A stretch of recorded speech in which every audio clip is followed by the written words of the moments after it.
Hello നമസ്കാരം, എല്ലാവർക്കും നമ്മുടെ ചാനലിലേക്ക് സ്വാഗതം.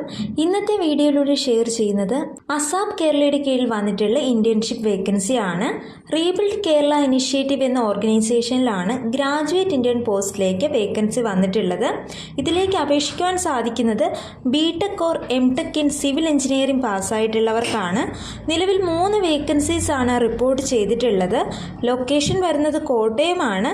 ഇതിലേക്കുള്ള സ്റ്റൈപ്പൻഡ് നോക്കാം.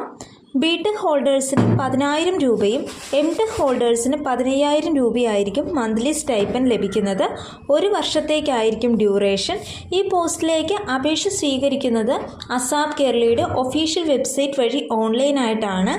അപേക്ഷ സ്വീകരിക്കുന്ന ലാസ്റ്റ് ഡേറ്റ് ജൂൺ മാസം 8-ാം തീയതി വരെയാണ്. ആപ്ലിക്കേഷൻ ഫീസ് ഉണ്ട്, 500 രൂപയാണ്. ഇത് നോൺ റീഫണ്ടബിൾ ആണ്. സെലക്ഷൻ പ്രോസസ്സ് വരുന്നത് റിട്ടേൺ ടെസ്റ്റിൻ്റെയോ ഇൻ്റർവ്യൂവിൻ്റെയോ അടിസ്ഥാനത്തിലായിരിക്കും. നിങ്ങൾ ക്വാളിഫൈഡ് ആണ്, അപേക്ഷിക്കാൻ താല്പര്യമുണ്ട് എങ്കിൽ തീർച്ചയായും ലാസ്റ്റ് ഡേറ്റിന് മുന്നേ തന്നെ അപേക്ഷിക്കുക. നോട്ടിഫിക്കേഷൻ ലിങ്ക് ഡിസ്ക്രിപ്ഷൻ ബോക്സിൽ കൊടുത്തിരിക്കാം, നിങ്ങൾക്ക് ചെക്ക് ചെയ്ത് നോക്കാവുന്നതാണ്. നിങ്ങൾക്ക് ഈ ഒരു വീഡിയോ ഉപകാരപ്രദമായെങ്കിൽ തീർച്ചയായും ലൈക്ക് ചെയ്യുക, ഷെയർ ചെയ്യുക, കമൻറ്റ് ചെയ്യുക, സബ്സ്ക്രൈബ് ചെയ്യുക. Thank you.